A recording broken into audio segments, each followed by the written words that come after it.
So first things first, we're just going to warm up the engine a little bit.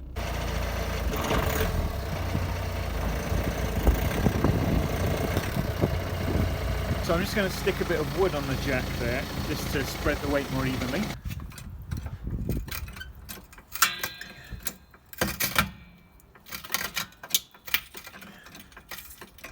We're going to slide the jack stand underneath. Slide it underneath. So I was having a bit of trouble actually even getting it high enough to go on the jack stands, but we'll see what happens when we lower it down.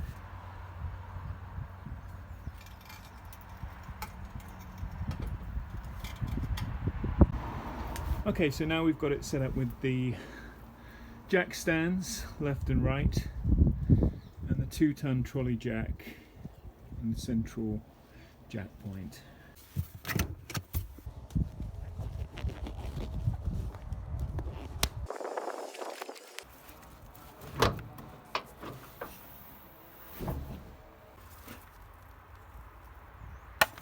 Oh, there we go. Finally. It's a little bit scary there. Yeah, because it catches, this thing catches on here. So that is a point to mention.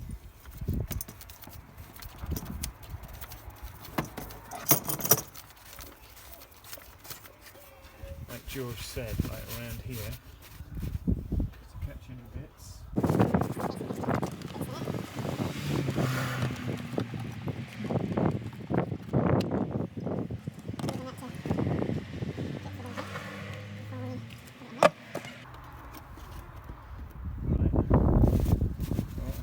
To get oil in on this bit, whatever that is. Just put a plastic lid on there to stop anything going in. So it looks like there's a little place for a screwdriver just to turn here. Is that right? Yeah. Okay. There we go. That's all good. 25 again. Millimeters. Okay. So now we're going to lower the jack because there's no room for the drain pan. If we have the jack there. Okay. Slowly does it. Slowly does it, mate. There we go. Okay. The glory shot.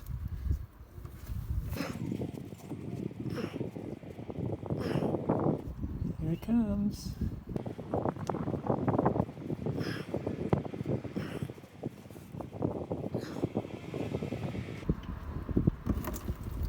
Oh yeah, look at that. Look at that guy. Ooh.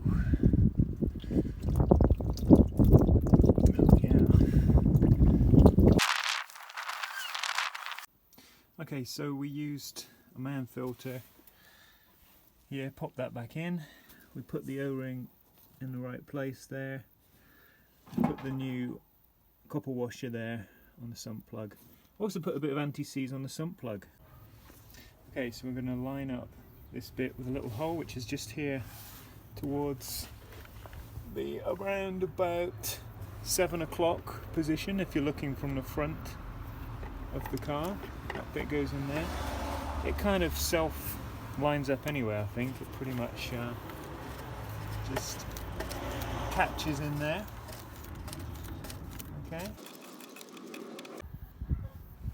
Okay, we're going to reinstall the sump plug now.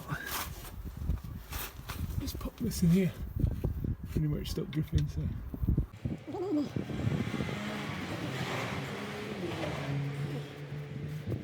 Lovely. Okay, now we're going to tighten that up to 25 Newton meters.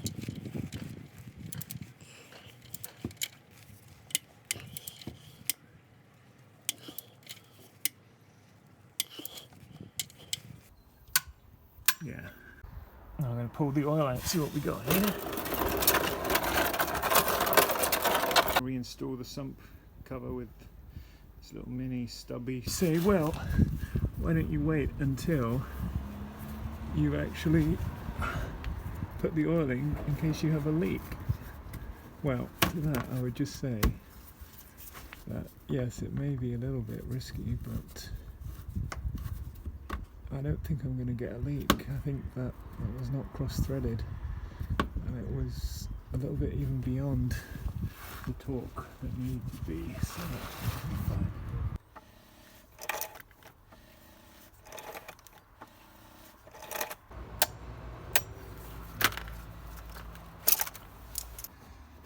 Just slide that under there.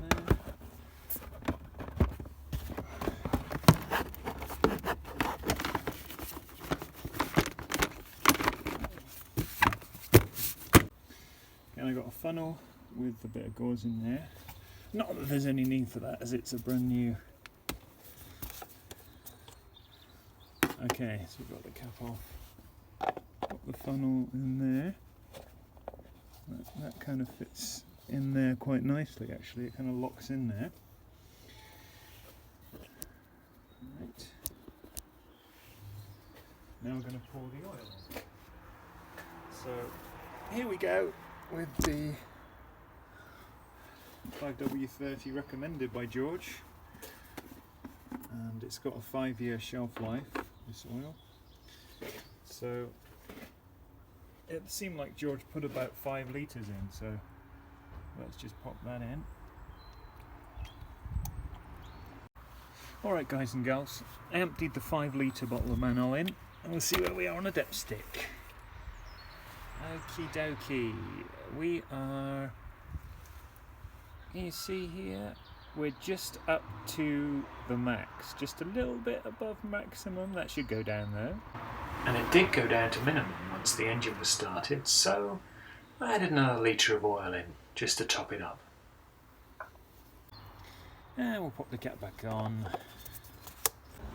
Now, seeing as we used the whole 5 litres of Manol, we're just going to pop the old oil back into the bottle for proper disposal.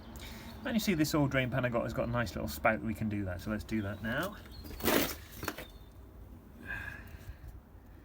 And we're just going to pop this in here, we'll just pour it and it's going to feed through the spout nicely into, yes, there it goes. There it goes, there she goes.